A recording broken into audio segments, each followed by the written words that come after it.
Aloha, Lisa here with Upside Down Pilates, and I have 3 questions for you today. First question that I'll cover is, what is a healthy diet? Second question is, what are some easy strengthening exercises I can do to add to my cardio? And the third question is, can arthrosis, which is another term for osteoarthritis, be relieved with Pilates? So let's start with question number 1. Christina Marie writes, I have a question. I gave up gluten, alcohol, and caffeine several years ago. I felt great, not bloated, not sluggish, but now the feeling is back. I have been eating too much meat, dairy, and sugar lately. I'm on a juice cleanse right now to clear out my system, but what do you recommend in terms of a healthy diet? I'd like to do gluten-free and vegan for a while. What are your thoughts? So some of you may or may not know, I'm actually writing a book about this right now. In addition to being a Pilates teacher, I am an Institute for Integrative Nutrition health coach, as well as a functional diagnostic nutrition practitioner. And I work with people across the globe to clean up their diet and lifestyle choices in addition to the exercise stuff that I do. And for me, the point in my life when I was most ill, I was actually raw vegan. So I believe that there is no one specific right healthy diet for any specific person. I think everybody is so different that everyone may need a little bit different type of diet depending on what's going on in their body, as well as where they are in their life and what they're doing in their life. Some things that I think are crucial to a healthy diet, I do honestly believe that bone broth in some form or another is really crucial to keeping your gut lining nice and healthy. I also really feel that having some fermented foods in your diet, you can ferment any kind of vegetable, but something that's been fermented and home fermented, not, something that's supposedly fermented that's been pasteurized and sat on a shelf for years, but things that you make at home, whether that be yogurt, kefir, sauerkraut, fermented beets and carrots, whatever you like, having that in your diet on a regular basis is truly important. Another thing that I really think is important is that your diet is 100% organic. Having a dose of glyphosate with your meal kills off your good bacteria in your gut. So if you're not eating 100% organic diet, you're slowly destroying your intestinal tract. And the other big thing is sugar. You just got to take it out. I eat no processed foods, and the only sugar I have would be Manuka honey. And maybe some fruits, so I'll have berries and some cooked apples, but I think sugar is a big one. And from everything I read from Christina Marie, I would say the increase of your sugar intake from what it was before may be what's causing your bloating, and there may be something going on in there.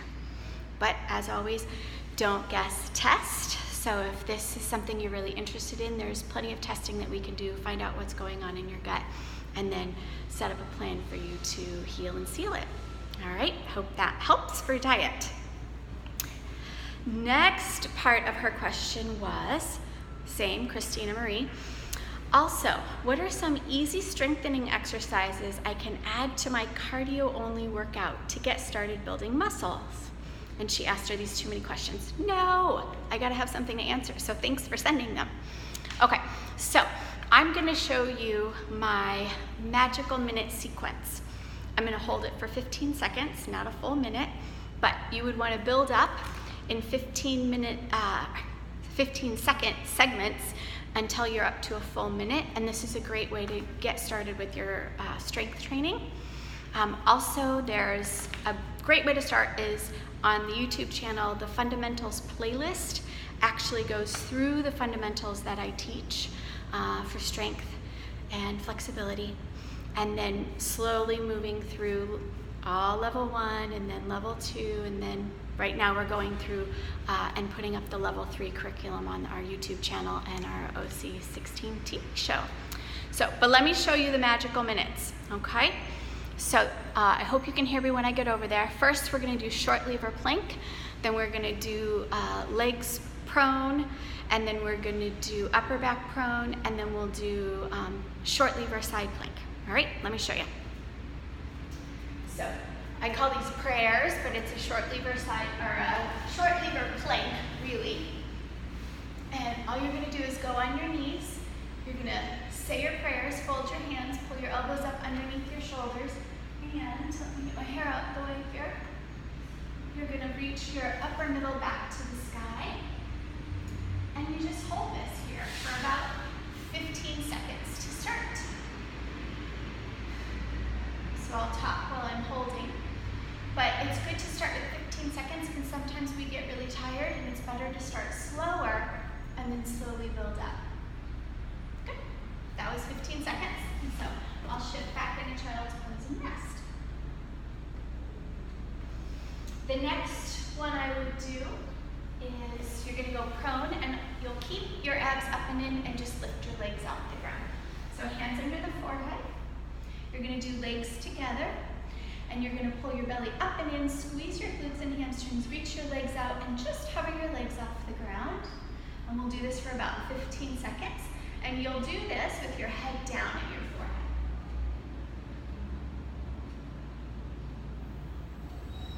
And you're gonna wanna keep breathing gently here while you do this.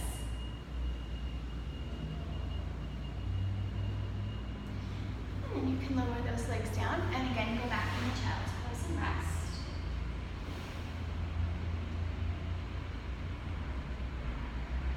And now, we're gonna do the upper body portion of it, all right?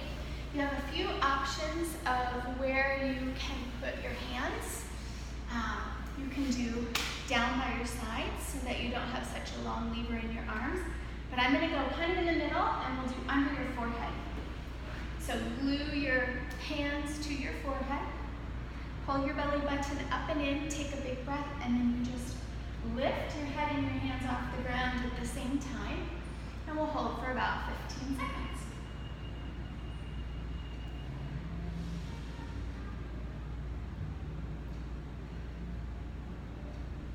Keep the shoulders wide and the elbows slightly angled forward so you don't pinch your shoulder blades together too much. And then lower down. And again, shift back into child's pose.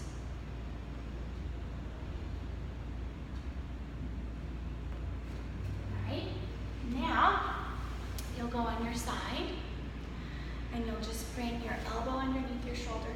Make a fist with your hand. That's going to fire up your shoulder girdle stabilizers. Line your knees, your hip, your ribs, and your head in one long line. Scoop from that underneath rib, press the hips forward, and just hang out here for 15 seconds, making sure you're not dropping down into the shoulder, but keep lifting up and away with that left rib or the underneath rib. And breathe gently.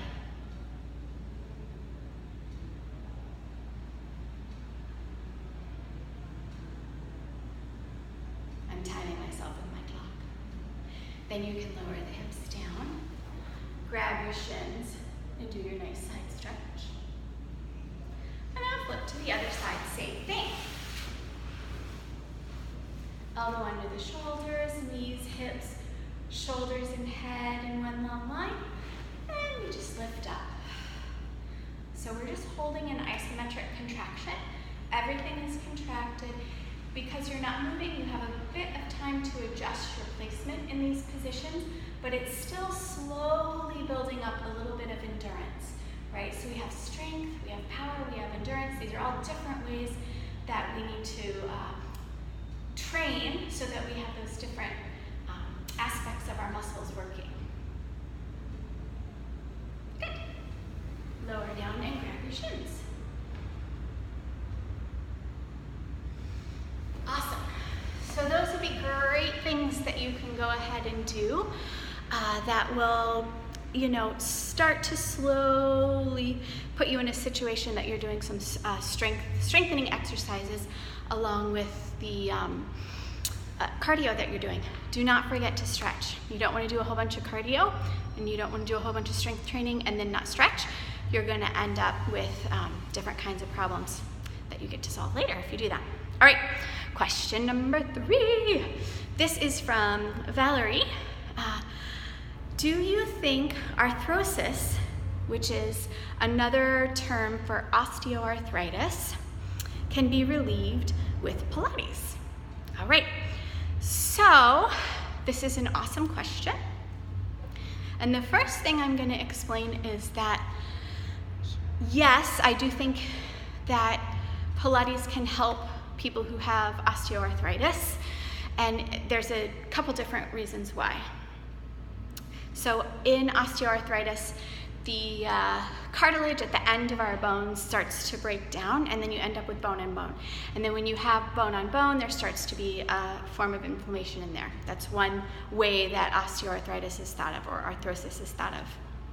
So if you have something called the Osteo Kinematics within your joint capsule, if it's a little bit off. So Osteo Kinematics is when inside the joint, let's say this is my femur bone in my hip socket, it would be more like this. There's the Osteo Kinematics is there's a slide that happens, and then there's a roll that can happen, and then there's a spin that can happen. And oftentimes all of those things are happening at the same time as we move our inside of our joints. So osteokinematics is that movement inside the joint, okay? It can become a little off if you have muscles that are, some are too strong and some are too weak, or some are too tight and some are too loose. So there'll be odd wear and tear within the joint, and that it can be what the arthrosis is. If it is coming from that, and then you start to use Pilates and neuromuscular re-education, and the PNF patterns are great for this, to retrain the roll, slide, and spin within inside of the joint to make it more efficient, it will actually start roll, sliding, and spinning on a part of the joint that has more cartilage there. So then you'll take the pressure off from the bone on bone. So that's one way that Pilates can help, by retraining your neuromuscular patterns so that you're no longer bone on bone, but you're actually getting to another part of the cartilage. The other thing that's great with Pilates and arthrosis is that everything can be modified so deeply. So if you come in and you do have some problems with your knees or your hips or whatever it is, there's always, Pilates teachers are so well trained in how to modify things to make it work for you, that I think that's another incredibly important thing and way that the modifications can help keep you exercising, and by building strength and flexibility and endurance globally throughout your body, that's going to also help take some of the pressure off from the joints. Now, most of the newest research coming out about arthrosis and osteoarthritis is that it is an autoimmune condition. So it used to be presented that osteoarthritis was just normal aging, wear and tear, and that's kind of just what happened. But now they're seeing that it actually is an autoimmune response from your body. So Pilates, unfortunately, is not going to take that autoimmune response away. I wish it could. But changing your diet, rest, exercise, internal stressors, and adding some supplements in there, that will definitely, you can reprogram it to stop the autoimmune inflammation. But Pilates itself can't stop that inflammation. But again, what it can do is allow you to modify your exercise routine so that you can keep doing it, and that starts in that spiral of health. When you're coming out of that downward spiral, you're going to go back into that spiral of reclaiming your health and becoming energy and full of energy and vibrant and radiating and all those fabulous things that we want to do throughout our day. All right? So that is Ask Lisa for this week. I will put a couple things in the post, a link to where you can read the introduction to my book. And then I will also put a link to where you can register for our next upcoming neuromuscular re-education teacher training course. The next one available starts in January, and we're in pre-registration right now, so it's a little bit discounted rate through November 6th. So if you register up until November 6th, it is a little bit discounted, and then we raise it up again. So if you want to get in there early, save a little money, and learn all your fabulous new moves for your clients. All right, I hope you have a wonderful rest of your day. Go Cubbies. We lost today, but hopefully tomorrow we'll win, and keep going and meet the Dodgers. All right, have a great day. Aloha.